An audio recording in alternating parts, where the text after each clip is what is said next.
muchos temas de actualidad. Arrancamos además con una entrevista que les va a gustar y les hablaremos del ocio, de la cultura, de todo lo que va a ofrecer la ciudad de Valencia para los que nos quedamos a disfrutar de nuestra ciudad. Bienvenidos, arrancamos con la presencia de un invitado especial, les decía, es especialista en neurología y en pediatría, licenciado en medicina por la Universidad Autónoma de Madrid y doctor en medicina cum laude por la Universidad de Valencia. Fundó INVANEP recientemente, el Instituto Valenciano de Neuropediatría, y tiene una importante trayectoria profesional sanitaria. Además, lo ha combinado con la actividad política, porque en esta pasada legislatura ha sido diputado en Les Corts, diputado autonómico por su partido Ciudadanos Independiente. Fernando Mulas, buenas tardes. Buenas tardes, Silvia, encantado de estar aquí. Gracias por visitarnos. Hoy queremos abordar contigo sobre todo la parte más de salud, de medicina. Cuéntame, porque fundaste INVANEP, es el Instituto Valenciano de Neuropediatría, con una trayectoria importante, Fernando. Sí, la verdad es que fue la inquietud de haber desarrollado la actividad profesional, primero en el Hospital de la Fe, donde estuve de jefe de servicio 35 años, pero hay mucha gente que luego te pedía verte a nivel particular, gente para todo, ¿no? La actividad pública es compatible con la privada, ¿no? Y entonces empezamos a trabajar ahí, primero en mi domicilio, pero luego fuimos creciendo, hicimos este instituto con otros colegas, y la verdad es que lo que es el neurodesarrollo, la neurología infantil y todo lo que compete al cerebro del niño y su salud psicológica y mental, pues nos compete a nosotros, ¿no? Bueno, una labor fundamental la que lleváis a cabo. Hablamos, Fernando, de enfermedades como el autismo, como la epilepsia, trastornos de conducta, de aprendizaje. Mucho que seguir trabajando e investigando, ¿no?, al respecto. Sí, porque todo eso, hoy día las familias son reducidas, 1 o 2 niños, y todo el mundo no es que no se preocupe más o menos si tiene más o menos niños, pero todo el mundo tiene un especial interés en que todo sea perfecto, ¿no? Entonces, los trastornos del sistema nervioso, pues no solamente son enfermedades graves que producen una discapacidad intelectual grave o parálisis cerebral, sino trastornos también del desarrollo neuropsicológico, ¿no?, que afectan a la vida diaria, al trastorno de atención, con o sin hiperactividad, a las dificultades de aprendizaje. Bueno, hoy día estamos viendo muchos trastornos del espectro autista, que se dice, ¿no? Sí. Que son morbilidades que están dándose muy altas. Por ejemplo, el TDAH se da en 1 cada 20 niños, 1 cada aula escolar. Esto ha aumentado en los últimos años. ¿A qué es debido, Fernando? Sí, pues yo no sé si es debido a que algo está pasando en la naturaleza humana, que no es capaz de estar a la altura de las circunstancias que supone pues toda la información que recibimos y que reciben los niños para poder tener un desarrollo pues estable y equilibrado, ¿no? Entonces, parece, mi sensación personal, no estamos diagnosticando más, porque incluso las estadísticas dicen que hay menos medicamentos de los que teóricamente hay las cifras estadísticas de la morbilidad, un 5%. ¿Vale? Pero evidentemente estamos viendo muchos niños que antes no veíamos, porque ahora todo el mundo va a la escuela, todo el mundo tiene un rendimiento urbanita. Yo, por ejemplo, no fui al colegio hasta los 10 años. Vale. Claro, a lo mejor era un niño TDAH y no tuve problemas escolares porque no iba al colegio. Claro. Entonces, pero ahora efectivamente estamos viendo muchos niños. Pero ¿por qué edad se diagnostican más? ¿Antes no se detectaban este tipo de problemas? Sí, antes se diagnosticaban, pero no de forma tan evidente. Claro. Yo me acuerdo que en la época de estudio de la carrera no había tanto diagnóstico de trastorno de atención ni trastornos autistas, que lo estudiamos como una enfermedad rara. Claro. Ya una enfermedad muy frecuente. Pero TDAH es una realidad, porque realmente el niño que lo ves y que hace un diagnóstico de acuerdo a los parámetros estándares y objetivos, y le das un tratamiento y mejora con una medicación o un apoyo psicopedagógico, el chico mejora y va como un tiro, y va mucho mejor. Claro. La gente está muy contenta. Claro, nadie quiere medicar, ¿no? Evidentemente. Somos reacios a medicar, ¿no? Sobre todo en niños. Sí, porque la gente cree que la medicación va a incidir de forma negativa en el desarrollo, y no, todo lo contrario, porque actuamos sobre los neurotransmisores, que son las sustancias bioquímicas que permiten la sincronización de áreas cerebrales, como el proceso atencional, ¿no? Y entonces hay gente que tiene un decalaje en la maduración. No es que no vaya a ser eso para toda la vida, pero en la época escolar, que todo el mundo tiene que rendir y hacer actividades una tras otra y todo muy estructurado, pues los niños no dan abasto, ¿no? Yo a veces le digo eso, si su hijo se dedicase pues, a cuidar cabras, pues no pasaría nada, no porque no nada con los cabreros, pero que no hay que tener un proceso de función ejecutiva, de planificación, de organización, todo eso es muy complejo. Muy complejo. Fernando, ¿siguen siendo patologías las que estamos comentando, que además han incrementado, de las que no se les presta demasiada atención en la sanidad pública? Pregunto. No, la sanidad pública sí que presta atención. Lo que pasa es que hay tanta morbilidad de la patología del neurodesarrollo que está aumentando. Fíjate tú que ahora los autistas, por ejemplo, es 1 de cada 50 o cada 100. O sea, hay cifras que hablan 1 de cada 100 niños y 1 de cada 50. De lo que es el trastorno del espectro autista, que es desde el Asperger o el niño que no tiene facilidad de interacción social y de comunicación y del lenguaje, a trastornos mucho más graves. Pero los que son menos graves son muy frecuentes. Entonces, ese volumen tan tremendo que tenemos, los neuropediatras. Yo ahora justamente soy presidente de la Sociedad Valenciana de Neuropediatría, ¿verdad? Y entonces no somos muchos, somos a lo mejor 30 o 40 en toda la Comunidad Valenciana, porque en España hay 300 o 400, y estamos distribuidos por todos los hospitales, pero tiene una demanda tremenda de trabajo y además con los tiempos que se pueden dedicar, 10 minutos, 15 minutos, no da abasto, porque no es lo mismo que si un niño te viene y te dice que tiene una discapacidad intelectual, imagínate, tu hijo discapacidad intelectual, o te digo que va a tener un posible trastorno del espectro autista, o que va a ser epiléptico, no es que no te conformes, sino que necesito mucho más tiempo. Mucha más información, claro. Sí. ¿Cómo ha sido tu trayectoria profesional trabajando siempre con niños? Sí. Es la parte más complicada, explicar, ¿no?, que nos estabas diciendo a unos padres, una enfermedad que nos suena muy rara, que no sabemos lo que va a pasar, que entran las preocupaciones de padres. ¿Cómo explicar, ¿no?, y cómo trasladar esa información es lo más difícil? Siempre es muy complicado y a veces yo me he dado cuenta que intentas decir las cosas con mucha precisión y muy efectivo, pero la gente que le estás diciendo ese problema no es capaz de asimilarlo de forma inmediata, lo que se le viene encima, y entonces hay que dedicarle mucho más tiempo y hacer una reevaluación y reencuentro pasados unos días para que la gente lo entienda bien, ¿no? Porque a veces pues, la gente pregunta al vecinólogo, al de al lado, porque no entiende bien lo que les has explicado, ¿no? Y claro, eso seguramente la primera noticia es un capítulo que tenemos pendiente muchos especialistas, porque explicamos las cosas en un lenguaje que a lo mejor no es... ¿Demasiado tecnicismo, Fernando? Sí, pero claro, si no dices las cosas de forma técnica para que sea comprensible, pero que sea efectiva, parece que estás haciendo sin conocimiento de causa, ¿no? Claro. Entonces, ¿cómo le explicas a una persona que su hijo va a ser epiléptico o que su hijo va a tener una dificultad del aprendizaje porque tiene una discapacidad intelectual? Todo eso es la parte difícil. Hablábamos del autismo. Fernando, se celebraba precisamente este fin de semana ese día de concienciación, Día Mundial del Autismo. ¿Falta esto todavía? ¿Falta concienciación en la sociedad, de los profesionales? Sí, yo creo que falta pues, que la gente lo asuma como tal, que es un problema tan grave que si no se hace una intervención precoz, una atención temprana, el problema puede ser mucho más grave, ¿no? Yo también dirijo un máster de atención temprana en la universidad, en la Facultad de Medicina, desde hace 20 años, ¿no? El desarrollo infantil y atención temprana.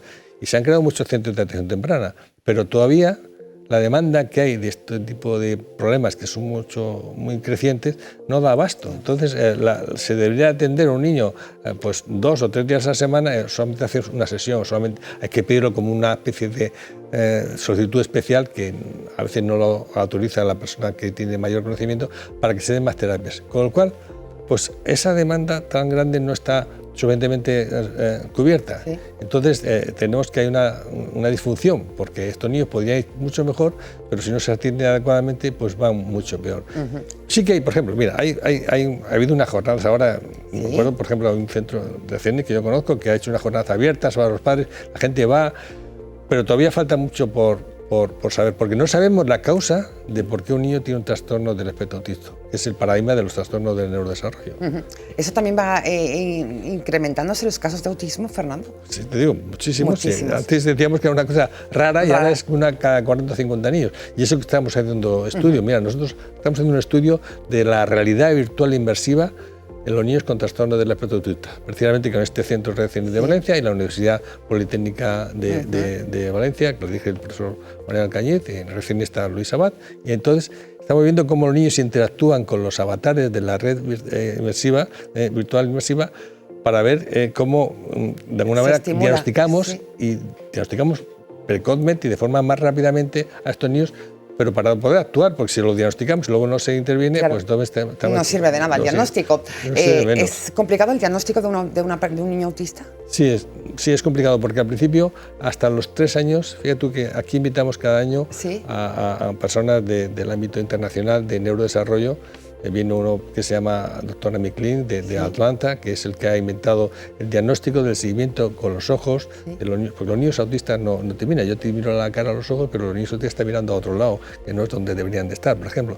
Y eso ya es un índice precoz de diagnóstico, ¿no? Vale. Entonces, pues no hay suficientemente desarrollo a nivel de conocimiento para decir cuándo es un niño autista seguro, ¿no? Antes de los 3 años se sospecha con cierta fiabilidad, pero el diagnóstico de certeza no se tiene hasta después. Hasta a partir de los 8, 9... No, a los 4 años, 5 años ya con mayor seguridad. Vale. Pero ese decalaje entre la sospecha y el diagnóstico y la intervención hace que se demore mucho el tratamiento. Entonces, cuando se sospecha a los 3 años, a los 2 o 3 años, ya se debería empezar a hacer una intervención, porque son matices, el niño que no te mira, el niño que no responde a su nombre, el niño que hace estereotipos y movimientos raros, que tiene una actitud diferente. Esos tipos de niños especiales son los que hay que vigilar en este sentido, ¿no? Y que no hablan como deben. Los tratamientos están siendo efectivos, han evolucionado muchísimo en los últimos años, Fernando. La intervención, sobre todo a nivel de intervención psicopedagógica y del lenguaje, ¿no? No es como el TDAH, que el tratamiento es farmacológico, que es muy frecuente, y que son niños que si no se tratan, pues tienen dificultades en el aprendizaje, son niños que fracasan escolarmente, y esos niños sí que deberían recibir un tratamiento más farmacológico, porque incide muy positivamente en su evolución, ¿no? En los niños autistas no hay tanto tratamiento farmacológico, aunque también puede haber un trastorno atencional que se puede tratar, pero más en la intervención cognitivo-conductual y psicopedagógica. Doctor, nos hablaba de esa 25 edición ya del Congreso Internacional sobre Trastornos del Neurodesarrollo que ha organizado. Sí. Bueno, todo un éxito, ¿no? Sí, llevamos 25 años. 25 años. 25 años. Empezamos haciendo la fe, hacemos en el Palacio de Congresos, en el Palacio de la Música, ahora lo hacemos en el Colegio de Médicos. Y la verdad es que es un hito, es una de las cosas que podemos en Valencia sacar pecho, porque son de los primeros congresos de neurodesarrollo. Empezaron haciendo cursos de neuropsicología infantil y ahí vienen especialistas de todos los ámbitos de España y del extranjero. Es un congreso internacional de actualización, TDAH, autismo, dificultades de aprendizaje, trastorno del lenguaje. En fin, es una puesta al día tremenda, y además está en la web del Inbanet, tenemos un capítulo para encontrar todos los cursos. ¿Cómo ha ido esta edición? Con conclusiones destacadas importantes, ¿no? Sí, porque se ha visto, por ejemplo, que incluso en el COVID, cómo influye también en aspectos del neurodesarrollo a nivel de afectación intraútera. Había un profesor, Salvador Martínez, de Alicante, que habló sobre todo esto. Pero sobre todo se habló de todo lo que es también la genética, porque hoy día la genética está en el trasfondo de estos trastornos. Son trastornos del neurodesarrollo, que bueno, es un capítulo que está entre la psiquiatría y la neurología. Yo creo que hay que hablar, más que de trastornos mentales, de trastornos o enfermedades cerebrales, porque todo está en el cerebro, ¿no? El cerebro es muy complejo, tenemos 300.000 millones de neuronas y utilizamos todas a la vez, y entonces eso es muy difícil de comprender la verdadera naturaleza intrínseca de estos trastornos. Qué importancia la celebración de este tipo de congresos, los ponentes que participan de renombre internacional, de renombre nacional, que vengan a la ciudad de Valencia, ¿no? Pues sí, además siempre lo hacemos en la época de marzo, entonces coincide con las fallas y con los mascletas, y se quedan alucinando todos estos cuando vienen aquí. Bueno, forma parte del intercambio científico y humano que todos suponen los congresos. Hubo un paréntesis con el tema del COVID, porque se hacían online, ¿no? Pero ahora estamos haciendo presencial online, porque el online se ha quedado ya para siempre. Mucha gente está en el extranjero y se apunta, pues lo hacemos por las tardes para que puedan apuntarse los de Sudamérica por la mañana, ¿no? Pero es una puesta al día estupenda, la verdad. Durante 35 años, el doctor Fernando Mulas, hoy invitado especial en Valencia en Abierto, fue jefe de la sección de neuropediatría del Hospital Universitario La Fe de Valencia. y además profesor asociado también del Departamento de Pediatría. Hasta 2013, es decir, no vio la nueva fe, el doctor. Claro. Sí, la vimos. Sí la vimos. Y fue una mala noticia para los pediatras en general, porque dejamos de tener el Hospital Infantil La Fe, que era un hospital modélico dentro de la ciudad sanitaria de La Fe, y pasamos a un hospital muy moderno, mucho mármol, mucha historia, pero en una planta, pues fuera un hospital, no digo comarcal, pero un hospital general, ¿no? Entonces hay mucho pasillo, mucho menos espacio, la neuropediatría tuvo una pérdida tremenda de instalaciones, protestamos, hicimos manifestaciones, entre comillas, por el hospital y nos dijeron que iban a hacer cosas, pero al final ha sido un desastre para la pediatría y para la neuropediatría en general. Pero bueno, incluso hubo una intervención, una propuesta no de ley que yo coordinaba entonces el grupo de sanidad de Ciudadanos y lo llevamos a través del diputado que estaba entonces. ¿No salió adelante? Sí salió adelante la propuesta no de ley, pero te contaré que las propuestas no de ley no son vinculantes. O sea, se hace mucha historia, todo el mundo se pone de acuerdo, votación por unanimidad, pero luego el Consejo ¿lo hace o no lo hace? En este caso no lo ha hecho. ¿No ha hecho qué? Pues no ha hecho tener en consideración que el espacio físico que había concentrado en un hospital infantil, como está en Barcelona, San Juan de Dios, o en Madrid, el Niño Jesús, en muchos hospitales hay un hospital pediátrico importante de cada comunidad, aquí ha desaparecido, ¿no? Y es una cosa que echamos de menos y esperemos que alguna vez a alguien se le ocurra reorganizarlo. Bueno, pues importantísimo para la calidad de vida, ¿no?, de esos niños. Yo reivindico ahora el Hospital Infantil La Fe de Valencia, que lo viví, luego también está el Hospital Nuevo de La Fe, por supuesto. Bueno, pues lo comentábamos al principio, nuestro invitado ha sido, es todavía, aunque se han disuelto las Cortes, diputado autonómico por Ciudadanos desde enero del 2015, afiliado hasta junio de 2022 y organizó ese grupo de sanidad.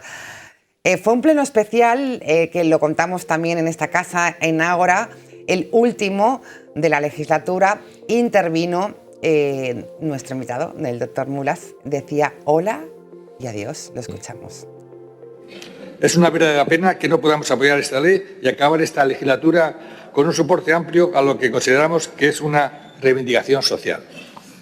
Y para acabar, quiero aprovechar también mis últimos instantes de intervención en estas Cortes Valencianas para decir dos palabras y lo que para mí ellos simbolizan, que es hola y adiós. Hola, porque acabo de llegar hace poco más de 2 meses a estas Cortes Valencianas y debo confesarles que ha sido una gran experiencia vivir este ambiente desde dentro, que sinceramente ha sido muy gratificante. He disfrutado mucho oyendo sus señorías, incluso sus réplicas más o menos vehementes, y reconozco que me ha dado ganas de aplaudir a los contrarios en más de alguna ocasión. Lo siento. Eso lo atribuyo al espíritu...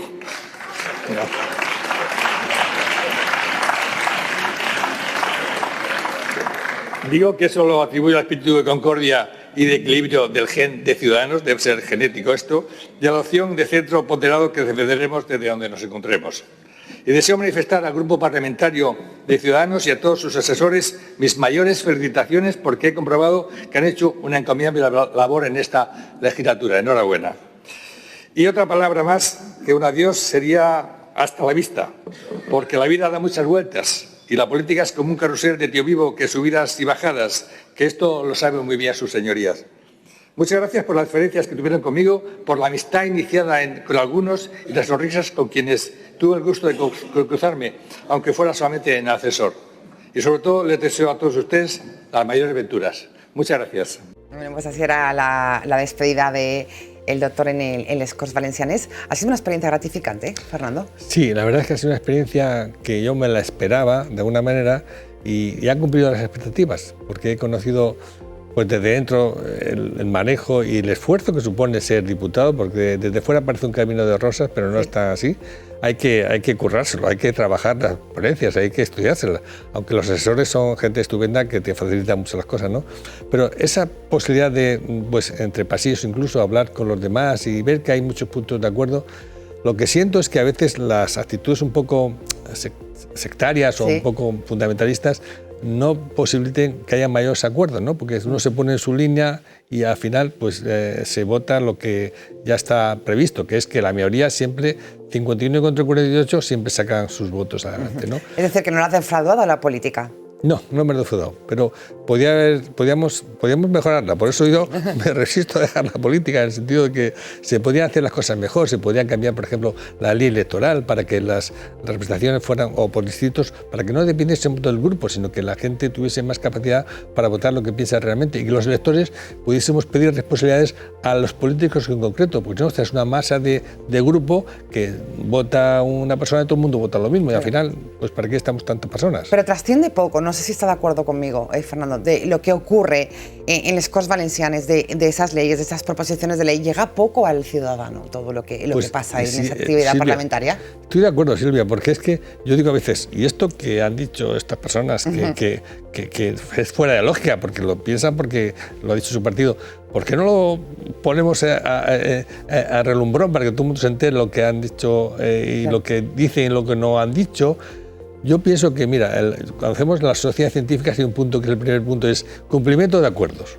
Aquí todo el mundo promete, ahora estamos prometiendo más cosas, estamos en época de elecciones, pero luego se olvida uno de los cumplimientos que han hecho. Y la gente luego no vota sin recordar lo que aquellos no cumplieron lo que prometieron. Entonces habría que concienciar también a la gente que tenga el espíritu de estudiarse los temas, de ver lo que han prometido unos, lo que han hecho y que voten en consecuencia, porque si no, todo el mundo promete cosas y luego no. Se nos olvida. Sí. Por cierto, se refería a esa barrera de la ley electoral del 5%. Sí. ¿Cree que Ciudadanos lo tienen mal para entrar en el Corts? ¿Es lo que dicen las encuestas de la radiografía Yo o no? no entiendo por qué dicen eso, porque hay mucha gente que me dice, qué pena, Ciudadanos, va a votar Ciudadanos, y luego parece que no se vota, porque el voto útil. Otros dicen lo contrario. O sea, aquí lo que pasa es que los medios, todo el mundo, tanto a la derecha como a la izquierda, lo que quieren es que Ciudadanos no exista, ¿no? ¿Por qué? Porque no interesa ahora Ciudadanos. No interesa a Ciudadanos porque es el espíritu crítico con la derecha y con la izquierda, el espíritu ponderado, el espíritu que quiere la meritocracia, que no se casa con las ideas a priori, sino que tiene que pactarse en cada momento. Y ese tipo de gente es la gente que mucha gente piensa que está de acuerdo, pero en el fondo, políticamente hablando, eso no interesa, ¿no? Interesa más el bipartidismo. Lo que pasa es que ahora no tienen claro quién va a ganar tampoco. Bueno, veremos a ver, porque hay un empate técnico, lo seguiremos de cerca porque apasionante está. Especialista en neurología, diputado en les Corts Valencianes y además, en la parte personal, Fernando Mulas es un apasionado tanto de la pintura como del teatro. Cuéntame esta parte. Sí, bueno, la pintura es que cuando uno se acaba jubilando, en la parte principal tiene mucho tiempo para mañana, entonces a mí la pintura siempre era un desastre para la pintura, pero fui a una academia de pintura y empecé a pintar y me he dado cuenta que, bueno, que sí que pinto cuadros y hago cosas que son interesantes, a la gente le gusta, ¿no? Y otra actividad es el teatro. Me apunté en el grupo de teatro del Colegio de Médicos y hacemos una compañía con un director profesional que nos orienta y nos dirige, y hacemos obras de teatro pues 2 o 3 al año y vamos haciendo bolos por todas partes. Además, no recientemente, ¿no? La importancia de llamarse Ernesto. Sí, esa la hemos hecho ahora en el Ateneo Mercantil de Valencia, la hicimos una vez en el Colegio de Médicos, hemos estado en Javea, en Alpuente, en Sagunto, en varios sitios, y en abril iremos a Benidorm, al Ayuntamiento de Benidorm, a la Salón de Actos del Ayuntamiento de Benidorm. O sea que la verdad es que es muy interesante lo del teatro, porque te permite tener un distanciamiento con tu propia personalidad y meterte en el personaje del actor. Sí. Y sería muy bueno para muchos trastornos del neurodesarrollo hacer comedia terapéutica, ¿no? Es un tema que yo creo que se habría de utilizar para los niños, saber interpretar a estos personajes. La gente que no tenga esa cerrazón consigo mismo, sino que aprenda un poco a ver la vida desde otros puntos de vista, ¿no? La música también, ¿está comprobado que beneficia este tipo de...? Sí, la música es muy... A los niños muchos, a los trastornos de neurodesarrollo les encanta la música. A los autistas que hablamos antes les encanta la música. A mí también me encanta la música. Tú también te encanta la música. Claro que sí, es verdad. Yo creo que en general a todos. Bueno, pues esta es la parte más personal de nuestro invitado, especialista en neurología y en pediatría. Y ahora con ese Instituto Valenciano de Neuropediatría. Te voy a pedir un mensaje, Fernando, doctor, para aquellos padres que estén viendo la entrevista, que se hayan quedado preocupados porque acaban de ser diagnosticados con un caso en sus hijos. ¿Qué mensajes les trasladarías de confianza, ¿no? Por una parte. Sí, yo lo que he visto en mi experiencia profesional es que hacer pronósticos es muy arriesgado y a veces te equivocas totalmente. O sea, el cerebro es muy complejo, pero tiene capacidad plástica, la neuroplasticidad, de reinventarse a sí mismo y cambiar la evolución. Y muchos casos que pensábamos que iban a ser muy desafortunados se han recuperado de forma muy positiva. Hay que trabajar, hay que, por supuesto, ir a los especialistas más reconocidos que tengan la medicina de la evidencia, hacer las terapias que les recomiende, incluso aunque sea farmacológica, y hacer la intervención psicopedagógica, que a veces es lo que reeduca también el funcionamiento del cerebro, ¿no? Y el pronóstico puede mejorar muchísimo, incluso los trastornos como autistas. Las epilepsias, por ejemplo, se curan al 80%. Vale. Las dificultades de aprendizaje mejoran mucho con terapia farmacológica y psicopedagógica. Y los autistas, pues te digo que si se hace precocemente la intervención y se tiene constancia, también mejora mucho. Es decir, que es un mensaje optimista, ¿no? Claro, hay que ser optimista porque la gente tiene que tener la ilusión de que las cosas mejoren. No podemos decir qué va a hacer cuando tenga 30 años, pero sí que podemos decir que en cada momento lo que hay que hacer es lo que tengo que hacer. Paso a paso, ¿no? No se puede ver a largo plazo en este tipo de patologías.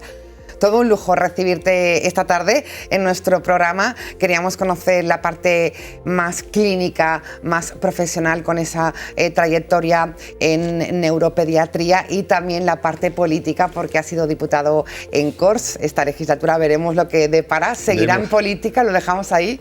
Bueno, no hay respuesta de momento. Si alguien me ofrece hacer algo de política que yo pueda aportar, lo que puedo aportar, tengo tiempo y tengo ganas, y me gustaría pues aportar a la sociedad aquello que me ha dado la vida, que es la experiencia. Muy bien, pues gracias, doctor Mulas, por visitarnos esta tarde. Seguiremos en contacto. Muchas gracias, Iva. Ha sido un placer estar aquí contigo. Buenas tardes.